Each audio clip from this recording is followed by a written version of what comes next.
Many of you have been following along on my conception journey and my pregnancy journey, and you have reached out to me to congratulate me on my birth and in the postpartum. So this week, I want to share with you all my birth story and the creation story of my practice from a slightly different angle. So join me this week as we take a look at, as you can hear him in the background, the birth of my son. Hi, I'm Adrienne Irizarry. I'm an Eastern medicine practitioner who is passionate about women's health and helping women live their best lives. My goal is to put you in the driver's seat of your menstrual health, offering period solutions for a symptom-free life.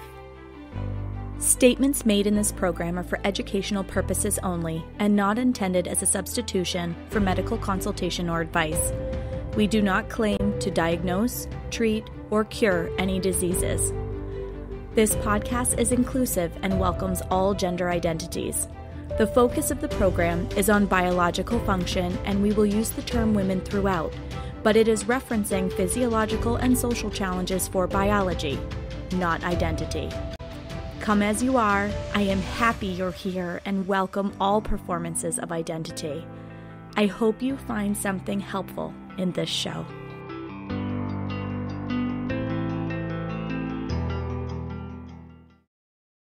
Welcome back to another episode of the Reproductive Rebel podcast. I am on maternity leave still, but I am still recording episodes because we've got a lot of really good stuff to share this season. So today I am joined by Allycia Kimball. Welcome, Allycia. Yeah, I'm so happy to be here. So, Allycia, if you have been following Moon Essence and seeing that we have new practitioners that have joined the practice, Allycia is one of those practitioners. She is doing acutonic sound healing for me at the practice. So, if you are local to the Seacoast area of Maine and New Hampshire, or Dover, New Hampshire, where my office is based out of, she is a familiar face that you will see in the office. We are so lucky to have her. But I invited Allycia on the show today because Allycia attended my birth. So I'm actually going to turn it over to Allycia so that she can talk a little bit about her background with birth and her talents as an amazing photographer around birth. And then we'll kind of jump into my birth story a little bit. Hi. It's so good to see you with a baby in your arms. I'm going to try not to cry through this entire episode. That's okay. Let the emotions flow. I'm already feeling it.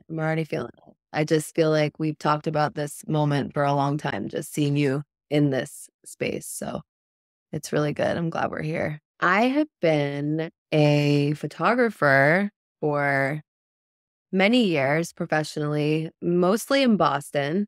So it's really cool that I'm reestablishing myself in this area. And I live in New York now, New York, Maine. And birth photography kind of came to me out of the blue. My cousin Jen, actually, she asked if I would attend her birth years ago. And she said she kind of needed like a doula and a photographer in one. And I had already been on that track, on the doula track. So I was like, okay, cool. And we were super close. So I attended her birth and ended up just like, completely, I was blown away. I had a really incredible experience. And I learned a lot about hospital birth at that time and what that looked like, and also how to advocate for my cousin space. And that was really incredible. And just the power of birth and the messiness and the rawness and the realness. And then, seeing how incredibly strong my cousin was during birth and, just all of it. And then after that, it kind of just snowballed. And a friend of hers, her name was Candace, she asked if I would attend her home birth and photograph her home birth.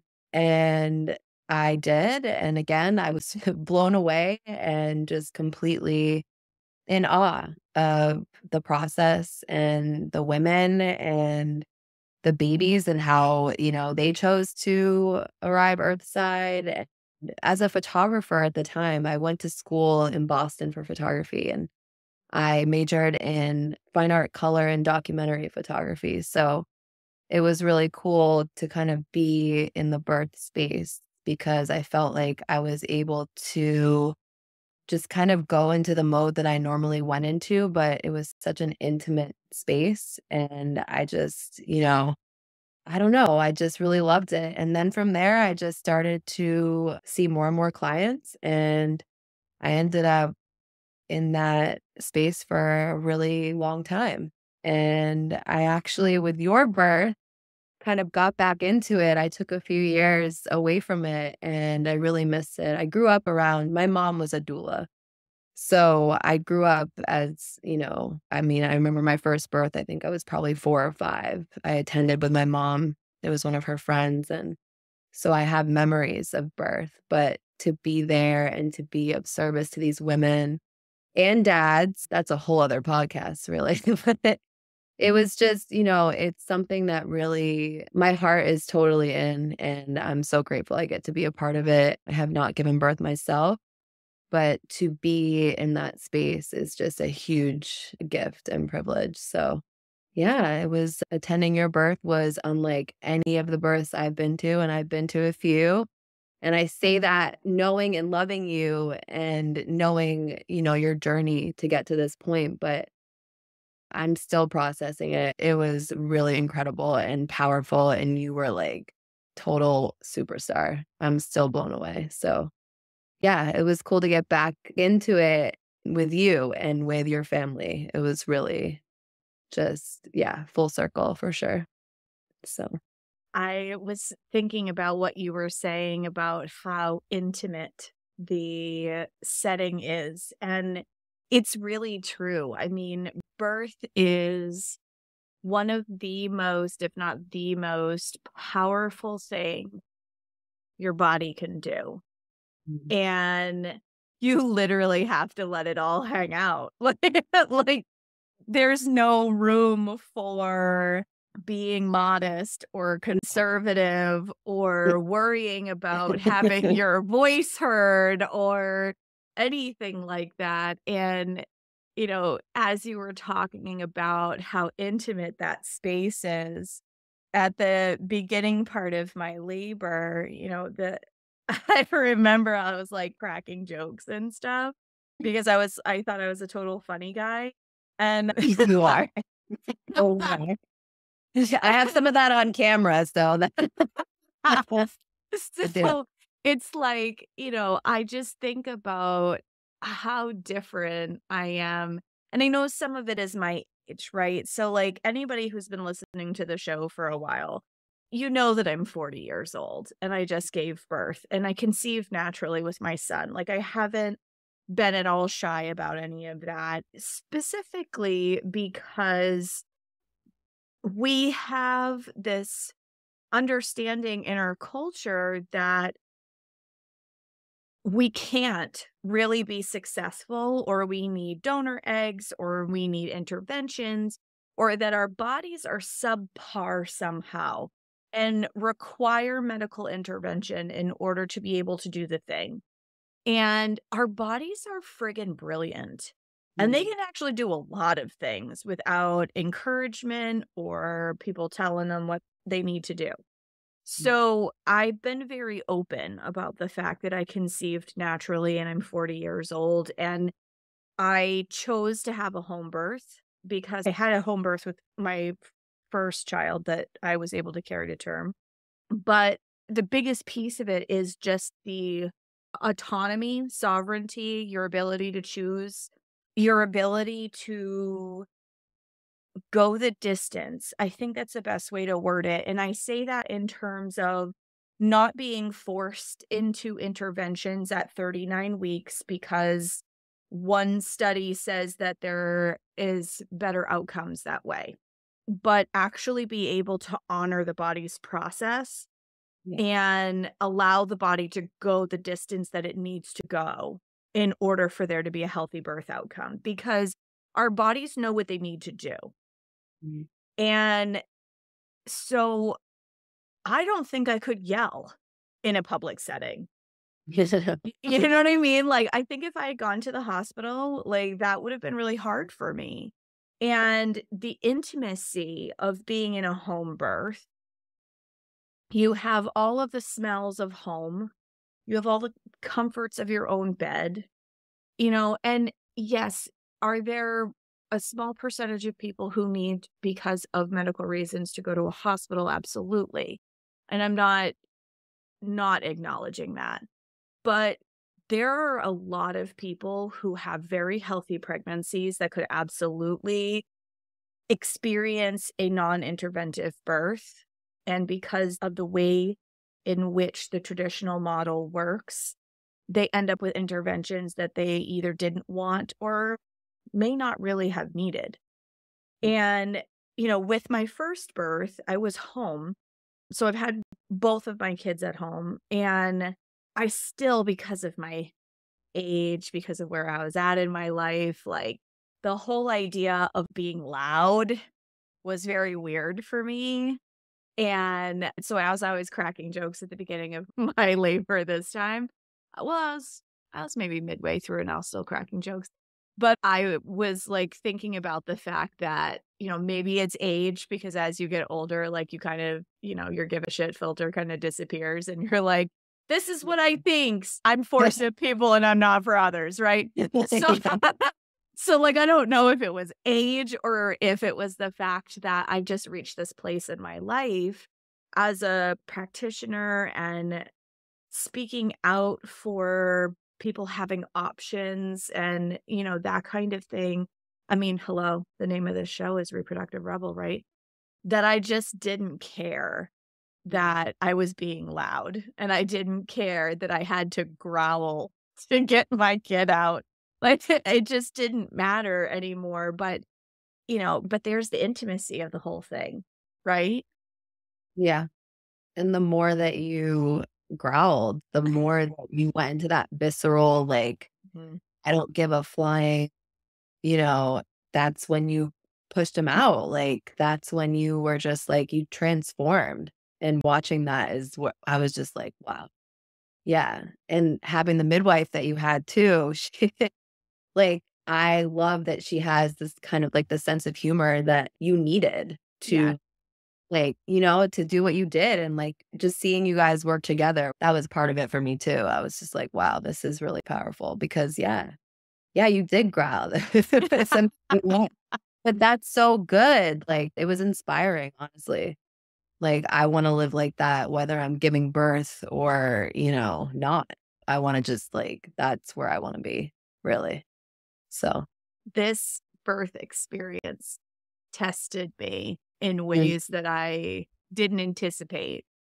Having been through the birthing process before, my first child took 15 and a half hours. I pushed for 3. I was also 27 years old, mm, and my recovery looked very different. Some of it was the circumstances of my life at the time, but some of it I really just think had a lot to do with the fact that I was younger. And that was the saving grace in terms of some of my recovery. I've had to be very intentional this time. So this time, you know, I had taken the time to build my body. So I had a very healthy pregnancy.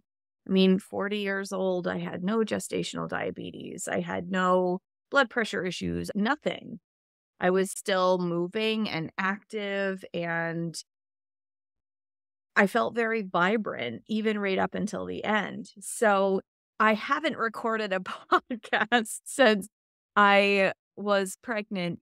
So I was 42 weeks exactly when I gave birth to my son. And because the last pregnancy I gave birth at 38 and 5, I felt like I was pregnant forever. And I was like, is he ever going to come? I had some days where I felt fine with it. And I was like, you know what? I'm letting my baby lead. It's going to be great. And then there were other times where I was like, is he ever going to come? I hope that this is okay. So, like, I had doubt days, right? Because it just felt so long compared to the last one. At the same time, like, I really loved the fact that I was pregnant that long because I loved feeling him moving around inside of me and having him with me and all of those things. But, you know, one thing that, like, I definitely, as part of this birth story piece, want to reiterate to people, please do not make moms with long gestation feel like a watched pot that's never going to boil. I think that was probably mentally the hardest part for me. And it was all coming from a loving place. Trust me. I know that none of it was done to make me feel that way. But when you have several family members that aren't communicating with each other and you have well-intentioned friends who are like, man, I feel like you should have had that kid by now. Yeah, yep. Well, if I was in the hospital model, they would have had me have this kid by now. Right. And so, it's very hard to do the mental game Mhm. when you're over 40 weeks and everybody is like, how much you've dilated checked. Have you this? Have you that? Is there a problem? Oh, you're going to have a cesarean because you're going to have a 10-pound kid. Like, our bodies don't build things that you know what I mean? Like, I just had faith that my body built a baby that I could birth and it was going to be okay. But all of that chatter is kind of like when people want to share their birth stories. And it is important to share birth stories. So I kind of want to put that out there too. It is important to share birth stories. It is part of our healing process. It is part of our processing process. We need to become embodied again because when you pass through the birth portal, you have an out of body experience when you do that. And so birth stories are important. However, when people have trauma in their birth story, for them, it makes it even more important for them to share. And there needs to be people that will hold space for that. But when you are preparing to be the birthing body, stories like that, even when you know and you have unshakable faith in your intuition and in your body's wisdom and that everything is okay and you have nothing to worry about, those things still wiggle their way into your brain somewhere and into their stress level somewhere. So I just kind of want to put a pin in both of those things, having just come through this process and highlight how important it is to just hold space and listen to mom's fears and excitements and all of those things and not choose that as the time to share your birth story with them because this birthing body is going to have a birth story very soon and then both of you can swap stories and hold that space for one another. And it's not that you can't do it, it's that it's not really a supportive time and place to do that. So there's my little, thank you for coming to my TED Talk because I had a lot of that. And I know other people do too. In seeing clients all the time, I hear this constantly. And then to go through it myself, I'm like, man, like people aren't kidding. Like this is what their experience is like. So it was very eye-opening for me. And generationally, people will talk about different things too. And so, the moral of the story is hold space and then both of you can swap your birth stories and talk about how your beautiful miracles came into the world. I was having prodromal labor, which means I would start going into labor and then it would stop. And then I would have like a day, maybe two, and nothing would happen. And then I would start going into labor and then I would stop. My son hadn't descended quite enough, so his head wasn't putting enough pressure on my cervix. So that was a very frustrating process for me, so that when that chatter began, it was even more discouraging and frustrating and instilled a little fear and all of those kinds of things. So he decided that exactly 2 weeks after his due date was a cool time to come. I had gone to acupuncture 3 times that week because I was coming up on 42 weeks. In the state of Maine, legally, a midwife can only care for you until you hit 43 weeks. So I was starting to feel a little bit of pressure in terms of, okay, child, like, we're coming up against this deadline. Like, can we do this? Like, I've totally had faith in my body led process up until this point, and now I'm slightly concerned. So, acupuncture was motivating on Tuesday of that week. And then my contractions gassed out in the middle of the night. And I woke up on Wednesday so frustrated because I really thought that it was happening. They were intensifying, they kept going.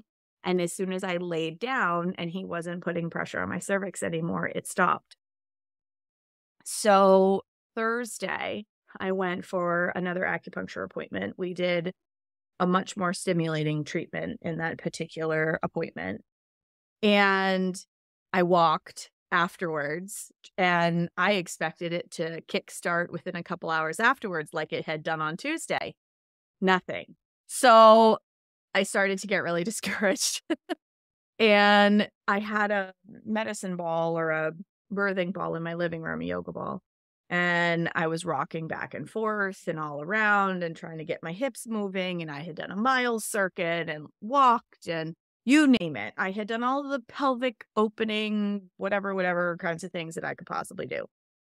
And it wasn't until late evening, I would say probably 7, almost 8 o'clock, that I started feeling something. Now, mind you, I had my acupuncture appointment at 9 o'clock that morning, and I pretty much, after my walk, sat on that ball the entire day, rolling my hips and all of these things. So when I started feeling something happening around 7 o'clock, I didn't want to get excited and tell anybody because I had had this on and off prodromal labor for so long that I was waiting for somebody to look at me and go, "Ah, just kidding. This isn't actually going to commit this time, right?" So they started intensifying, and that gave me motivation to keep rolling on the ball. Because I'm like, oh, maybe this is happening. I don't know. I don't dare tell anybody that something's happening right now because I don't know that it's going to stay here. But it kept going and it kept intensifying. And then I looked at my husband and I was like, I think something's happening. So this was in the 9 o'clock hour. I'm like, yep, nope, something's definitely happening. By 10, I felt like it was safe enough to actually tell people. This was kind of like like a bookend to how my pregnancy began. Because I've had 7 losses, I was afraid to tell anybody that I was pregnant at the beginning until I was through the first trimester. And I saw this post, Undefined Motherhood, I believe is the account holder. And it was those slides, if it was a haunted house, and then like you make the statement underneath because it's October. And she was talking about like people who have had recurring losses because this is Pregnancy Loss and Awareness Month. And my last pregnancy, I lost the day before the Pregnancy Loss and Remembrance Day, which I thought was pretty rude. Anyway, in those slides, she had said, it was the haunted house statement at the beginning. And like one of them was, going to the bathroom and checking the toilet paper every time you go. And you know what I mean? And like, that was my experience in my first trimester. I didn't dare tell anybody because I really wanted this pregnancy and I was kind of terrified it wasn't going to stay. You remember, sorry to interrupt, but do you remember I was on your table receiving treatment one day when you were a little bit before, and then the day you made the transition into the first, like past the first trimester, you literally did like a full on dance in the hallway. Yeah. We're like, like I've seen you get excited, but like that was so amazing because you were like, I did it, we're through this part. Yeah. And I'll never forget that. You were literally like dancing through the, it was so good. Yeah. Yeah. I mean, it was such a powerful moment to feel like I had come across that threshold because Like, my last loss was so close to that threshold. Like, I was almost in the second trimester, and it just shattered my soul on so many levels. And so those posts really kind of resonated with me. And then I feel like I kind of had that bookend on the other end. Like, I was waiting for labor to come, and it was, like, threatening, but didn't quite commit. So I was like, cool. So he came in the same way he's going out. This is amazing. Completing lots of circuits, a 7-year cycle to get here. This is the numerologically the year of 8. So there's a lot of things that are coming full circle right now. And if anybody knows anything about astrology, this is being recorded at the beginning of October or almost middle of October at this point. And there's a lot of those things thematically that are happening at an astrological level. So it was very meaningful the way that everything came full circle. But I felt like we could alert the media finally that it was actually happening. But it was like as soon as I let that out, everything started to roll, and quite quickly. Contractions started getting closer and closer together. It was like 3 minutes off, 1 minute on. My husband goes, "Oh, I gotta get the midwife here." So he reached out to the midwife, he reached out to you, he reached out you know what I mean? So we let people know, and everybody started kind of trickling into the house, and it was like, as bodies were arriving, the people that needed to be there, things, like, intensified, like, more and more. They got closer together, I was not able to crack quite as many jokes in between. I'm not kidding, I really thought I was a funny guy there for, what, almost 3 I'm telling hours? you were. That was those were some of your best since I've known you, like, that was amazing. And Morgan too, like, everyone, like, the whole room, that was hilarious. Like, there were so many good jokes happening. I'm like, yeah. Until you transitioned, we were all just like, yeah, it was that was awesome. I couldn't help it, like, it was like the dry wit and sarcasm was just rolling out of me. Th Your I husband is hilarious too, by the way. Yeah, he He's is. a funny dude. That was awesome. It was just funny because, I'd come through a contraction and I'm just like, "Woo! Okay, well, Yeah. here we go. Insert sarcasm here," right? Like, I just couldn't help it, and, I mean, my husband, he is, like, the king of dry wit too, so, like, between the 2 of us, like, it was slapstick comedy, but they started, like, taking my breath away, and then I got to a point where, like, I couldn't even think funny anymore because I couldn't catch my breath, so to speak. Like, I was rolling, like, one contraction into the next, and the level of intensity was totally different than it was with my daughter. Those were intense, but this hit a completely different peak. My body had a mind of its own. I didn't have any say in the intensity of the wave or how it came. And I feel like so much of our culture strives to control everything that it possibly can. And birth is the ultimate surrender. It has to be in order for there to be a positive outcome. And I remember I got to a point, so I wear glasses. If you guys see any of my reels and whatnot, like usually I'm in contacts because I hate wearing glasses on my face. I just don't like how they feel. But I chose to be no glasses, no contacts. Well, some of the no contacts wasn't my choice because I went into labor really late at night and I'd been wearing them all day. I had just taken them off for bed and then my contractions were like, "Hey girl, we're going to do this now." So I liked being in that space because everything was soft and fuzzy around me. And it was like me and my body. And I was able to drop into my body in a completely different way because I wasn't focused on little things happening in the room. I think the clarity would have taken away some of my surrender. So, like, I didn't really look at anybody. I mean, I was when I was cracking jokes, but, like, when I got, like, down to business, I couldn't look at anyone anymore. And it was just one wave to the next, and they were so intense and so close together. With my daughter, I was able to nap between them. With my son, I was not. And my husband was the most supportive birth partner. He held space in a way that I've never met a man who can hold space like that. And I know that they're out there, so anybody who's just like, "But my man can do that," like, I'm sure that you probably have that as well, but I have never met a man who can hold space the way that my husband did. That was the first birth for me to see that completely. Like, he was incredible. So I know internally what that looked like.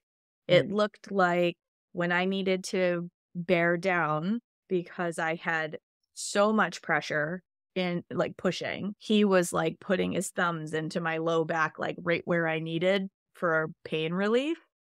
And after every contraction, he'd lean over my shoulder and he'd say in my ear, "You're doing a great job, babe. Keep going. You're bringing our son to us. Like, you're doing a great job."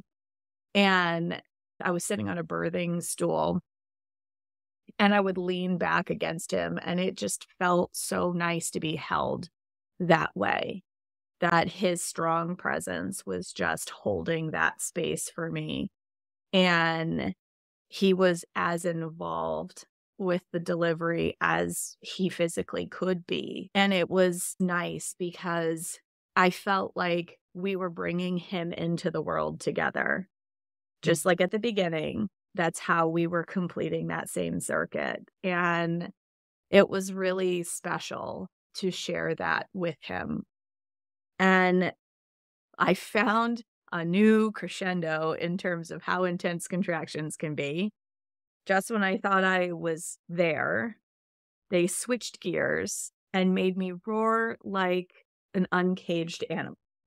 You had said something to me the other day, and this is why I wanted to do this podcast together, because you made some really cool observations. Because, like, I was so in my body and in what was happening, but you got to witness it all Mhm. externally. And you made some really, really profound statements that I thought would be really important to have people hear. And just one, because you have witnessed births before and you've been there and you've taken photos and you've seen family dynamics and all of those kinds of things. And, just so that people know what's possible in terms of birth. Yeah. Just watching you move through the beginning of the birth. I mean, I see your story from when I met you. So you were pregnant, you know, not soon after I met you, but pretty soon after I met you. And just watching you through your pregnancy, witnessing your strength through that journey, and then seeing you in that room with Eric, with your husband, with your daughter, with the like, there was just this power in you. And like to see all of the work that you did, all of the things that you did for your body, and while teaching other women, while helping all of us to become stronger in our own minds and bodies. But watching you birth like that, like everything that you did up until that point, it assisted you in your delivery. And you were so powerful. Like you went from this like kind of high pitched, you were almost singing. Like I finally heard Yes. that singing voice that I hear when you talk. Like I heard you in that space. And then when you went in and you kind of, left your body and you were pushing him out, it was so incredibly powerful. Like I felt it. I could feel it in my bones. It was just like, wow, you transformed. And there was no way that you were not getting him out. Like he was Mhm. coming out and you two were working. And then you kept encouraging him, Mhm. even through the worst of it, like the most painful parts for you. I could feel that you were talking to him, being like, good job, bud. Like, and Morgan and I were just like, good job, Adrian. Like, like, but yeah, I don't remember what I said to you, but I do remember just, I've never attended a birth so powerful with everything that I've learned where I come from, Chinese herbal medicine, like all of the schools that I have been through. photography included, like I've never been a part of a birth where I got to see all of the fruits kind of like of your labor literally like come together, and then you haven't been through this part of your story yet, but then to see when things can, certain things can happen during birth. I'm not going to say negative or positive, but like when things do happen and because of your knowledge and your preparation, where some women or people might, be forced to go to the hospital or feel fear, like you were prepared for those things and you knew exactly what to do, and so did your body. So I had never witnessed that. I witnessed a few home births where they were really incredible and the baby was okay and mom was okay, but there were interventions, like I had never been a part of a birth so powerful and complete. And it really like, it not only changed my perspective in terms of like being a photographer and being in that space, but like hoping to have children of my own someday and to be doing it in that setting, like I feel so much more prepared and so much more inspired. Like the fear left. Like witnessing you give birth, it literally like all of the pieces came together. And even your daughter being there, like I was just like, this is amazing, You manifested all of that and you worked really hard to get there. So yeah, it was super powerful for me to witness that for sure. And now I know the midwife I want to. So that's great. Thank you very much. She's amazing. I All knew of when your I practitioners, like the women in your community, the way that you support each other, literally, they've all helped me and on major levels as well. So I wouldn't know you if it wasn't for them, literally. So yeah, yeah, it's powerful. I'm so grateful for my village. And that's something that I am hoping our listeners will take away from this too, is you really are in a position when you are a birthing body where you need a village, you need a community, you need people to hold you and help you and be able to support you. And, I've done a few posts on social media thanking some of the beautiful people. And I have more of these posts to do just because, like, I'm so grateful for all of the practitioners who've supported me. And the thing is like, I'm a healer, I'm a practitioner, but I don't do it alone, right? Like, yes, I have my area of expertise, but I really believe that people need a care team because different specialties give different things. Like, I have the most awesome acupuncturist, and she is a big part of the reason why I had such a beautiful pregnancy and helping to bring my son into the world. And she's been working with me for years towards this goal. But it was the adjustment for my amazing chiropractor, like, I don't know, 8:30, 9 o'clock that night, that really kickstarted stuff. Like, she came, she did the adjustment at my house, and then, like, within 15, 20 minutes of her leaving, it was, like, on. So, Yeah. like, it really does take a village, and I had been steaming and I had been doing all the things that I needed to do. But, when you're the one that has certain specialties, like, it's either hard for you to do those things on yourself, or you need other people's energy Yes. as part of the equation in order for your body to be able to do what it needs to do and be held in all the ways it needs to be held. Told me when I first met you guys that we heal in community. That's how we heal. 100%. Oh. And I carry that with me and will forever. That really, and my journey. So that was just super powerful. And then I saw it in action. When I walked in, you were like, well, she adjusted me and now here we are. Here we go. She It's wasn't like, messing around. Here we well, are. well, but that's the power. So yeah. Absolutely.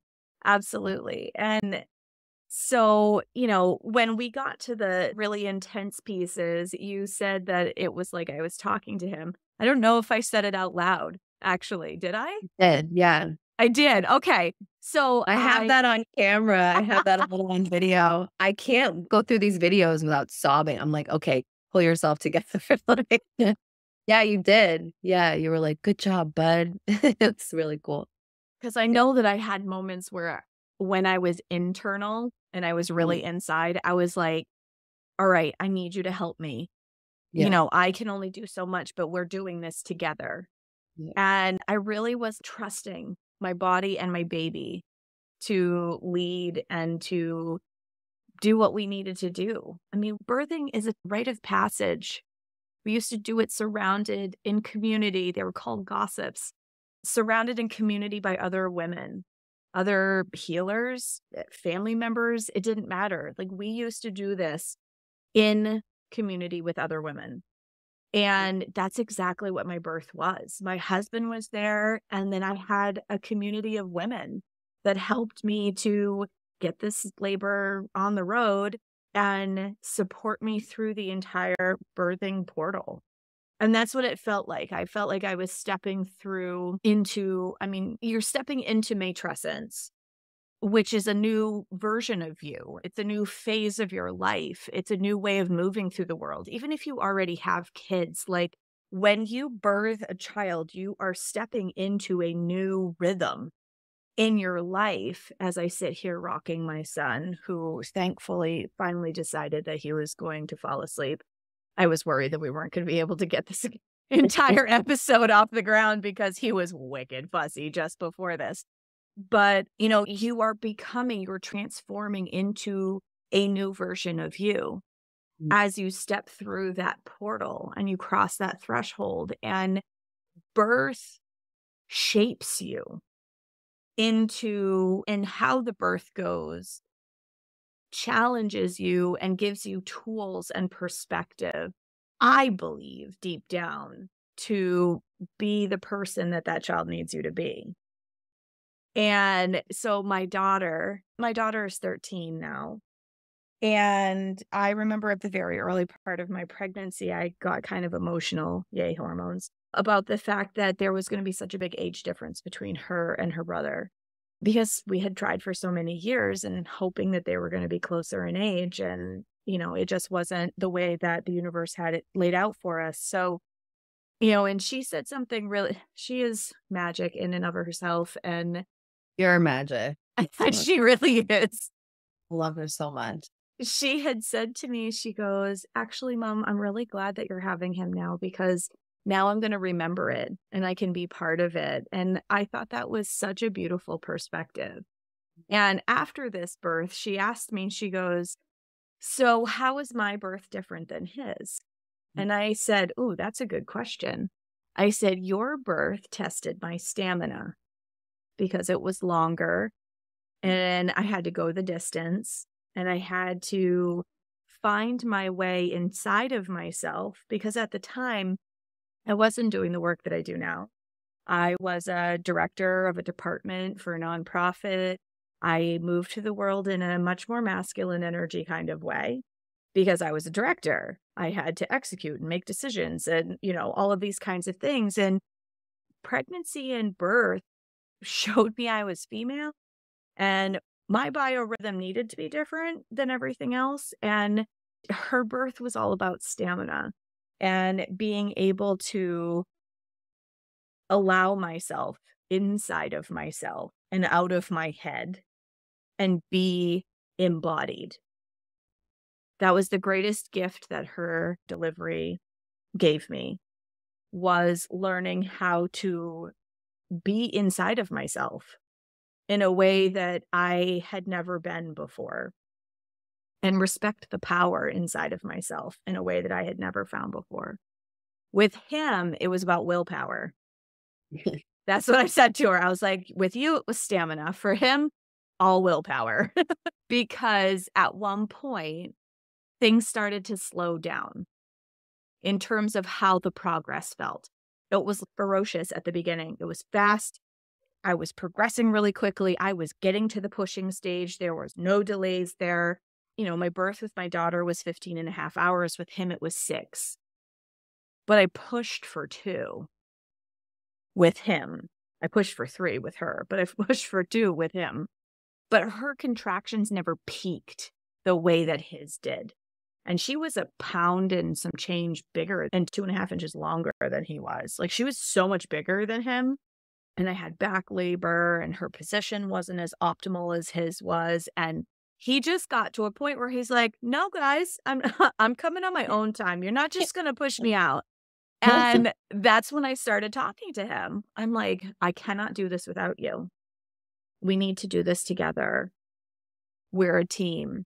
I trust you, but you have to work with me. And I had all of these conversations with him inside of my head instead of panic about the things slowing down.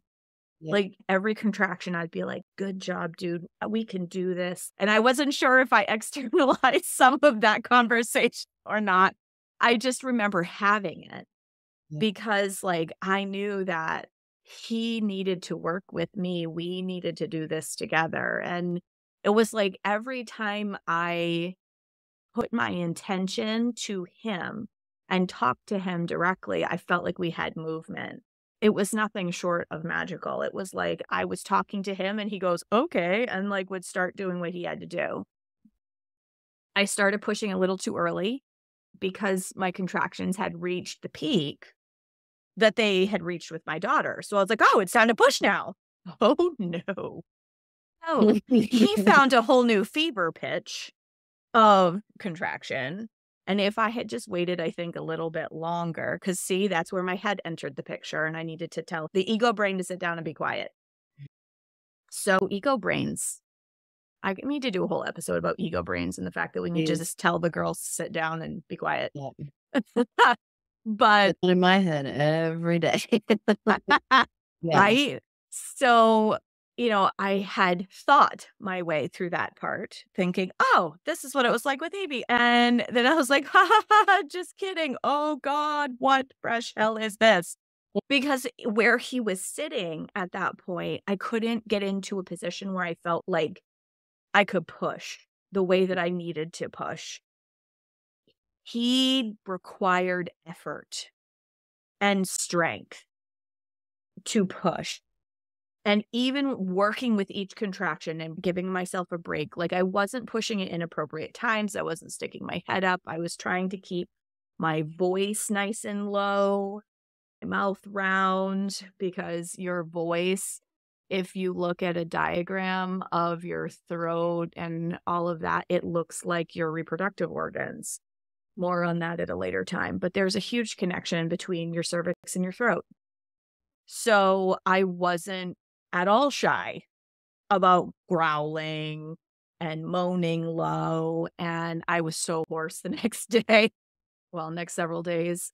You can hear it a little bit, I guess, now too. But I was not shy about it at all because I knew the vibration was necessary. And I knew that that open, round sound was going to help him to move and help my cervix to open and help him to descend. And it got to a point where I really did feel like an animal. There is such a primal energy to birth. And we don't hold space for the fact that birth is a very primal thing. As primal as how babies get in there is how they come back out. Like, these are things that, like, we've created social constructs around, but in order for these things to happen efficiently and effectively, both conception as well as birth, we have to be able to step into that primal energy and just honor it and honor the animalistic side of things. And that's exactly what this birth sounded like. And I didn't care. If I had asked my 27-year-old self, I would have cared. But along with the jokes that I was cracking, like, this is just a stage in my life, or maybe it's just because of all of the work that I've done to get here. Yeah. But I didn't care. Like, I just was like, this is me and my baby, and whatever it takes to get him out, he is coming out. Yep. And the push was insane. And I remember getting to a point where I thought I had reached the surrender, and then I surrendered further. I was like, I don't care if I tear. I don't care about this. I don't care about that. I don't care about anything else. He needs to come out now. And the push, I just could feel the peak of the contraction and growled into the push that had to happen when that happened. And then I would let it stop when the contraction would stop. And I was only getting 30, maybe 45 seconds in between. And then it would come again. Like the waves were so close. And I hit a point where I wasn't sure that we were going to get there because it felt like he should have been at the surface. And she's like, reach down and touch your baby. And I reached down and I was like, he's not there. And that's where I hit that transition wall, I think, kind of hard. Because I was like, he's not there. And she's like, but I can see him. So you might not be able to feel him yet, but I can see him. When you have a contraction, he's right there. And I'm like, it's to come out now. Yeah, he was amazing too. The two of you, the way you communicated, because I know you were in another realm, but like watching the two of you communicate the way you did was really, it was pretty amazing. So we went and got my daughter. We let her sleep for the first few hours because we had all gone to bed, or they had all gone to bed. I was in the thick of the contractions.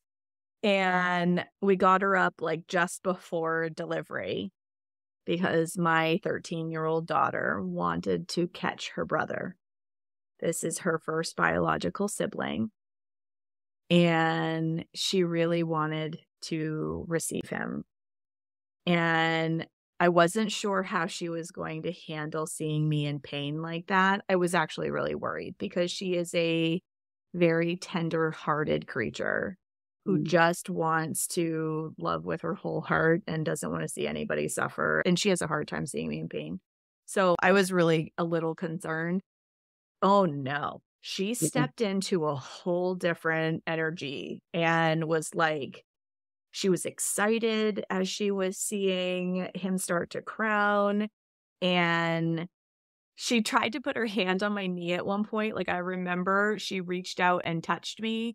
And I think it was like too much energy for the two of us because she pulled her hand back and I was about to tell her like not to because I'm so connected to her that it was like, it was almost like distracting. It wasn't that I didn't want to like be touched. It was just the fact that like it brought me to the awareness that she was there.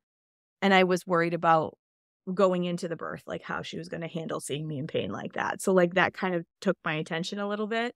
But she said, she's like, Mom, it was just too intense. I couldn't touch you. And I'm like, okay, well, I guess if we were on the same page then.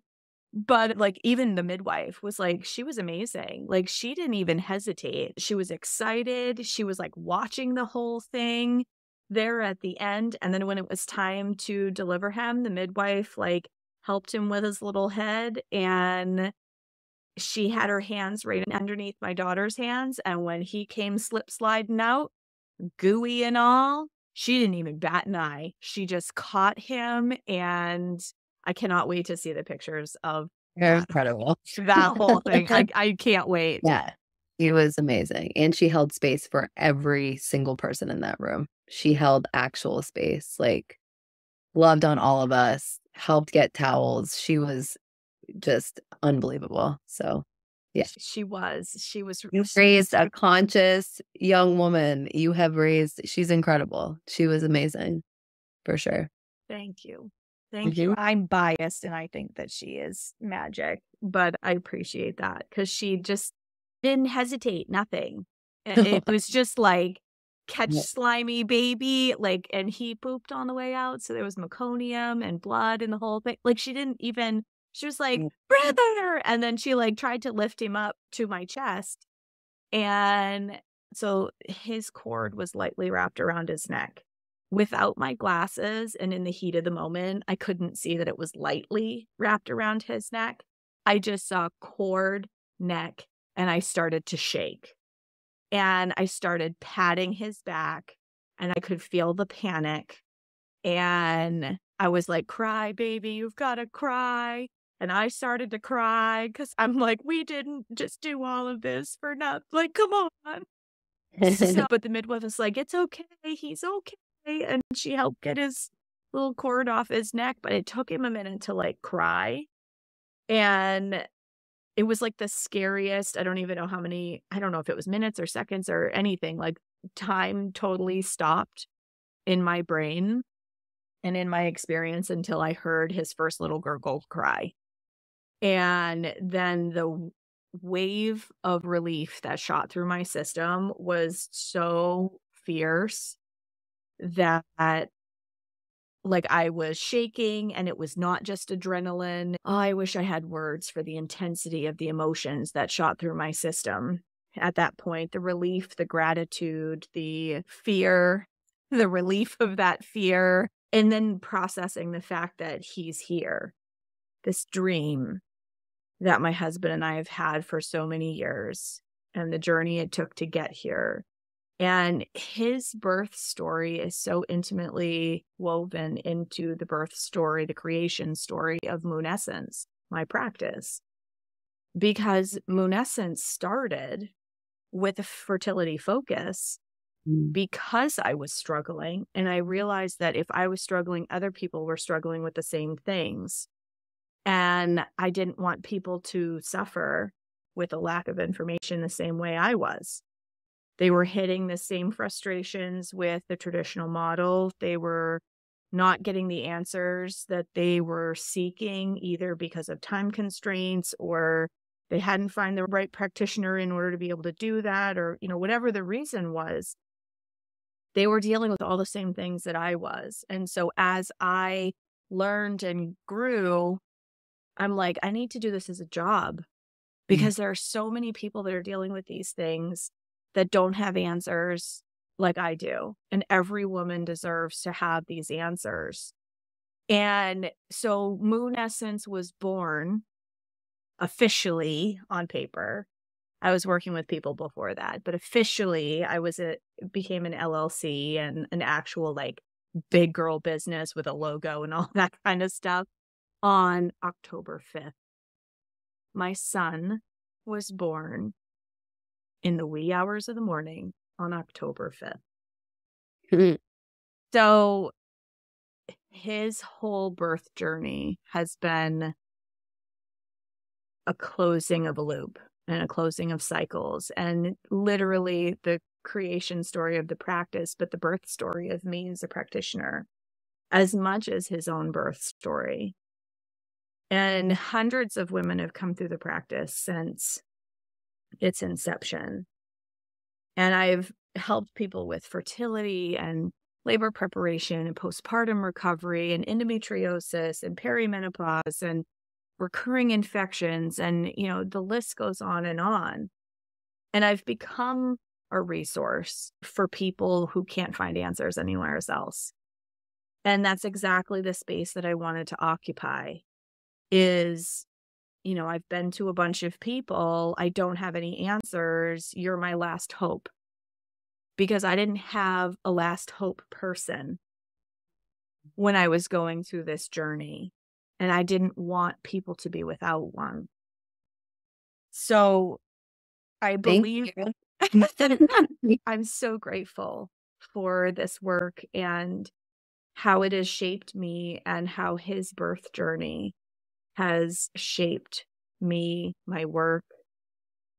And I think this is why he tested my willpower and why it was as intense as it was, because all of the heartache that people go through when they think they can't conceive and they think it's not in the cards for them, or they've taken X number of pregnancy tests and they're debating whether that faint line is an actual positive or not. Am I seeing things? Oh my God, I've asked my husband that question so many times. I've turned to stick around and been like, I think I see a line. Do you see one? Like hold it up to the light. I think it's there. Like, yeah. Exactly. And to have it finally be a little baby who is currently snoring in my arms right now. The little cat snores, but he's definitely snoring right now. It's the beginning of a completely new book. It's not Mhm. just the closing of a chapter. It's a beginning of a completely new book. And I'm so grateful that you captured the ferocity of his birth, because it's not just my rainbow baby. It's the end of an era and the beginning of a new. And I'm so grateful that you were there and that you helped and supported in all the ways that you did. You were such an important part of my village, and you were helping to keep my practice baby going while I'm on I'm maternity trying. leave. I'm trying. I'm so grateful. I really am. I would not, I don't say this lightly, like, I would not be where I am today, physically, literally, without your help and love and guidance. So when I came to you, I didn't know if I was going to be okay physically with everything that I struggle with. So coming out of that and witnessing your birth was super powerful. It was just like, I don't know. It was really amazing to see you through that. So I'm very grateful to you. I wish you could have seen me at the beginning of this journey and how sick I was, Yeah. really and Yeah. truly, because in order to conceive naturally at 40 and hold this little baby in my arms, I had to change the way that I worked Yep. and plan my work with my cycle. I had to change the way that I cared for my body during my period. I had to change the way that I ate. I had to change the way that I exercised. I realized that I no longer could work against the fact that my hormones were on a 28 to 30-day cycle. As much as I wanted to prove to the world that I could do anything a man could do, I can.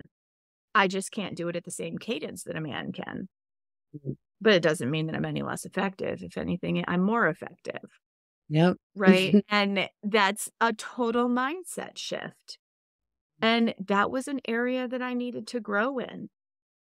And if any of you listening listened to the episode that I did with Emma Moon about spirit babies, Yeah. Incredible. She's an amazing human being. yeah, she is. And the episode was so charged for me Mhm. because she helped me understand that his spirit kept coming into my body to help me heal, to help me grow. And, I always looked back at my losses and saw that there was a big shift in my practice, in the way that I did business, in the workflow of things. There was a big shift every single time I had a loss, except the last one. It took me months to see the gift that I had been given because I was so devastated and so heartbroken. And what was birthed out of my daughter's death, because I was expecting a girl, is that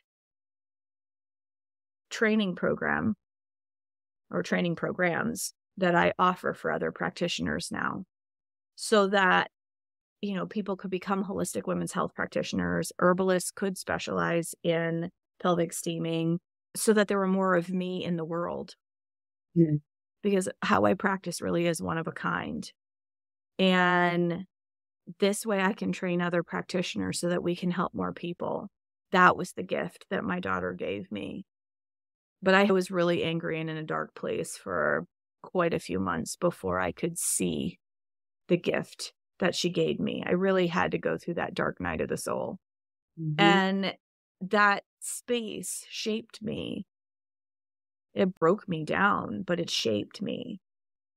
And so I offer not only my birth story because, one, plenty of people are asking, so I thought it would be great to do as podcast, but two, I offer it as hope to those who have experienced loss.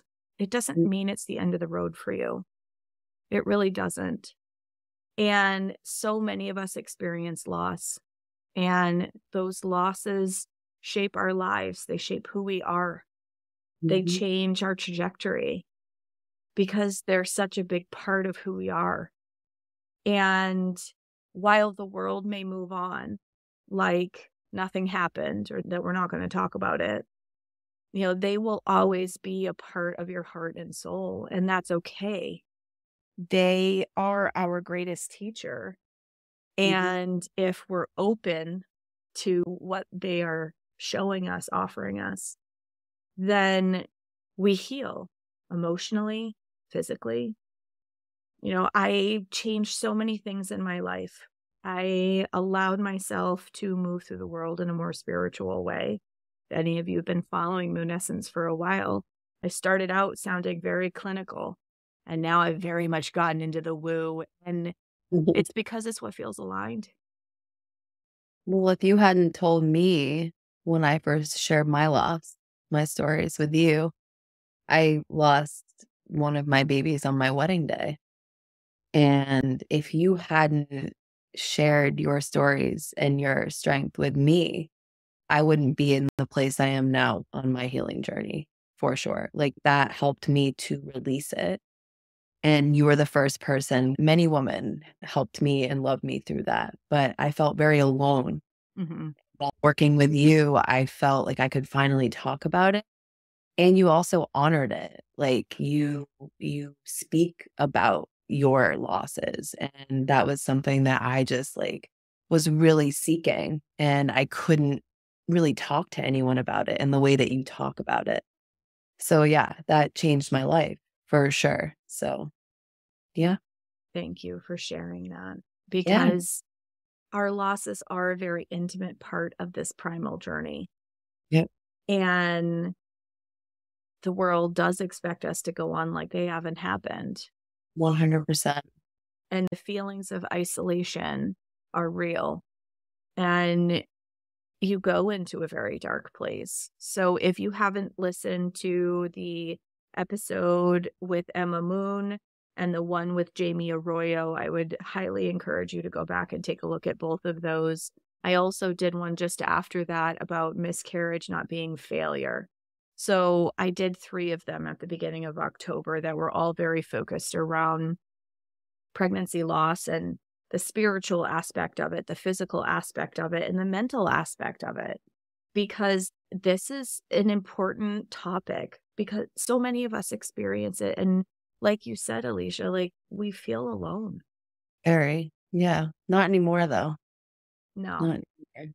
I feel very supported. And that's my goal is to share what I've been given with other women and people and men too. Like, Hmm. is to be able to talk to men about, because a lot of men grieve in ways that, they just weren't able to talk about. And that can lead to illness body as well. So that was powerful for me too, is to see you and your husband, moving through that. That was really powerful. Yeah, it was, welcoming our son that early morning. Eric was so excited. It was so cool. He was so excited. His face, like I've been waiting years to see that kind of joy. Yep. And after everything we've been through, and I mean, we've had periods of time where these losses have made us grow apart, grow back Mm. together again. They've challenged our relationship in all kinds of ways. They've helped us grow in all kinds of ways.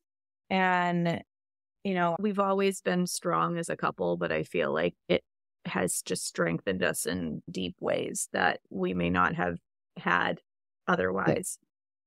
So, it's important to not lose hope.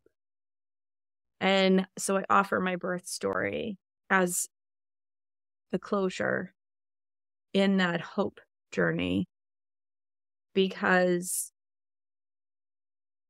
I had lost hope Mhm. and I had accepted in my heart and soul that I was supposed to be like those who don't do teach, right? That saying, like those who can't do teach. I had just kind of accepted that that was what my role was supposed to be. And when I reached that level of surrender, that he literally came in like the next month. Yep. And I remember you so saying that too. I remember it very clearly. I was like, nope. Not with all this. Nope. yeah, surrender is such a big piece of it in a world where we try to micromanage and control because of trauma and history. And, we try to control to keep ourselves safe. We control how we present ourselves to the world to protect our hearts from loss and judgment and all of these kinds of things. And that the pregnancy journey is absolutely no different, except the pregnancy journey requires a level of surrender that is totally unlike anything else, both the conception as well as the delivery side of things. You can't control these things. There is, in Chinese medicine, they believe heavenly mandate wise that heaven and earth come together to create humanity. That's not something that we have the power to control. That is in spirit's hands, the universe's hands, God's hands, whatever term you want to use for the powers that be. Heaven and earth come together to create humanity.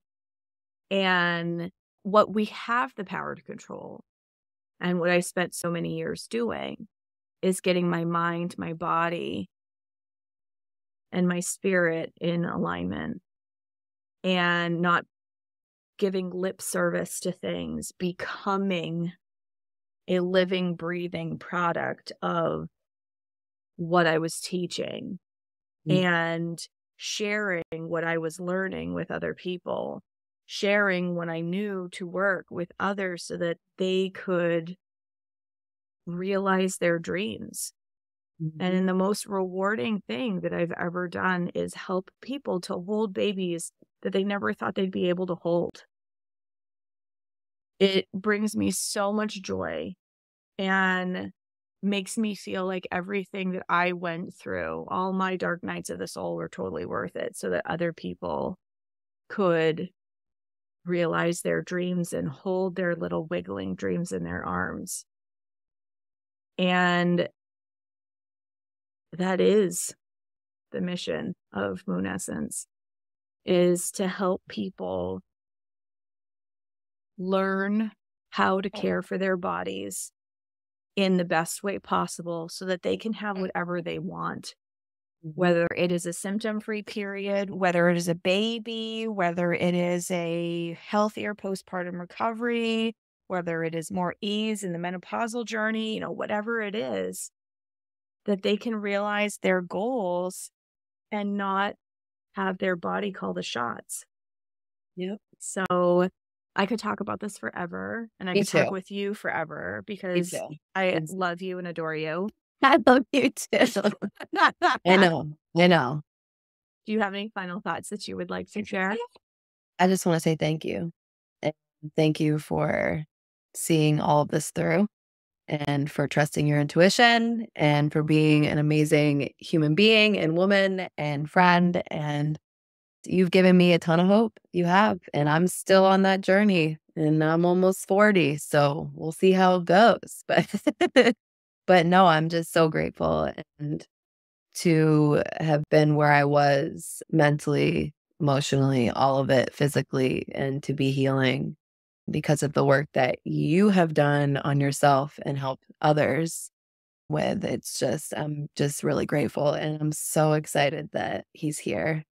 And I'm so happy for you guys. I really am. Like, to see this is just, it's blowing my mind every day. I'm still kind of like waking up from all of it. So I'm just super grateful.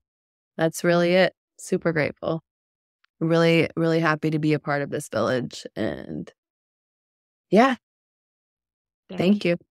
Thank Mhm. you. I am so grateful for you being at my birth and Me too. capturing one of the most powerful moments of my life. Mhm. And all of I remember you saying at one point, like, could you hear my camera clicking? It felt so loud in the room. And I was like, girl, I didn't hear anything Well, except I a was growl grateful. in my body. Yeah, because I'd never heard my camera before in that space, but there was something Well, your space it was such an amazing container. And you also create containers in acutonics. And like you create containers and you've showed me how to do that. And I've been in yours. So I'm like, whoa, this is a whole different container. But I was so worried. Yeah, I kept hearing my camera and I was looking around like, can everyone, is this okay? Like, because it was such a sacred space. It really was. But yeah, no, it was really cool to be there. I thought that was so funny when you asked me that. I was like, no, girl, I didn't I hear know. You're anything. like, Like, I really? just, Really? Come on. Do you see what I was doing? You know what was happening. I was one growl to the next at that point. I'm I just was just, always worried that, like, because some women want music, some women want no sound, and I know you were somewhere, you were in your place, in another place, but I was like, "Is that gonna piss her off?" And then I was like, "Well, well, she'll tell me. She'll throw a pillow at me or something." That's what I love about you, though, is, like, you speak your mind and your truth, so I'm never worried with you. I'm just like, "Alright, cool." Like, she'll let me know. She'll let me know. Mhm. That's much appreciated too, by the way. No, it's perfect. Well, that's just who I am as a person and as a Right. practitioner, right? It is what it is. I Yep. am not a fancy MD with all kinds of pomp and circumstance. Like, I'm a human being who's had human challenges. And Mhm. because I was the why child growing up, I wanted to figure out why these things were happening and what I could do about it. And so, it was the foundation of my practice. It's the way that I practice. It's I've been just, to all the cancer hospitals and all of it, and I didn't get any answers, so thank you until now.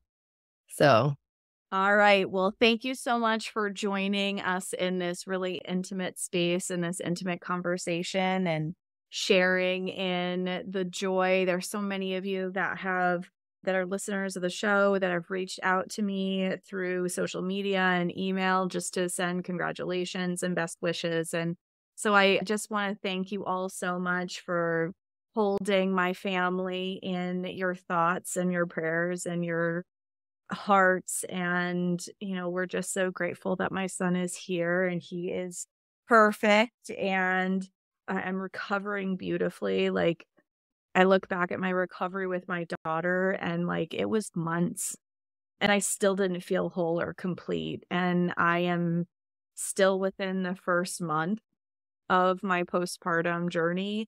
And I'm already, in terms of the healing piece of it, so much further than I was in months, and I'm 40, not 27. yay. So, this work really works. And what you carry into your pregnancy, it's like that whole garbage in, garbage out idea. Like, if you aren't doing the things that you need to do to support your body going into the pregnancy, you will definitely see all of those things in the postpartum, as well as in the pregnancy, but definitely in the postpartum, because pregnancy takes everything that you have on board.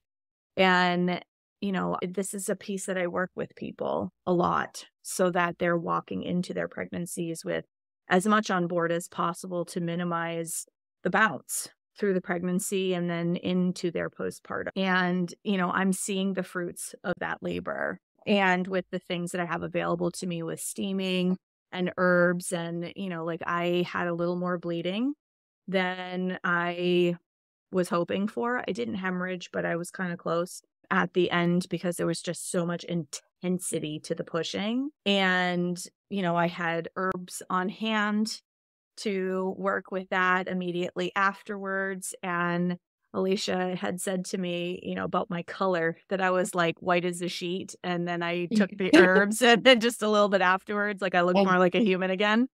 your color came right back. Your daughter too even said, she was like, "Whoa." Yeah. So, knowledge is power. Yep. Knowledge about your body, about what it needs. This is exactly what we do at Moon Essence to make sure that people are prepared for all of these things and have the tools that they need to be able to not suffer from mom brain for years afterwards. And because mom brain is real, the depletion is real. People can be postnatally depleted up to 10 years after they have a baby. Mm. And, that takes a toll on your body and its balance and the hormones and all of those kinds of things. And, you know, the more you know, the better you're able to prepare yourself, have certain things set up for your postpartum, have certain support that you need. And it really does take a village in terms of caring for you and your newborn. So again, thank you so much for the very beautiful, special role that you played in this birth that I've waited for so long. And we'll share some of Allycia's pictures on Moon Essence. So make sure that you are following at Moon Essence Me so that you can see some of the things that I'm doing in the postpartum to help my body, but also Allycia's beautiful work, because I'm going to share some of her amazing photography as well and tag her. So if you would like her to come to your birth as well, she's taken beautiful photos of my family and my shower and my birth. And I couldn't be happier with how she's just captured our hearts and our moments. And I hope that for you and your family as well. So contact information for Allycia will be in the show notes, and definitely follow at Moon Essence Me so that you can see the journey unfold and see all of the things that I'm doing in the postpartum to optimize my health. Thank you for joining me for another episode of Reproductive Rebel. Reproductive Rebel is recorded by certified peri-steam hydrotherapist and acutonics practitioner, herbalist, and Chinese nutritional therapist Adrienne Irizarry of Moon Essence LLC. If you are interested in setting up an appointment for one-on-one support, ordering from our store, or checking out our course offerings, visit our website at moonessence.life. Be sure to subscribe to our newsletter and get insider information on upcoming events and offerings. Join the conversation. Like and follow us at Moon Essence Me on Instagram, Facebook, or LinkedIn. Your voices make this program possible. Thank you all for your continued support.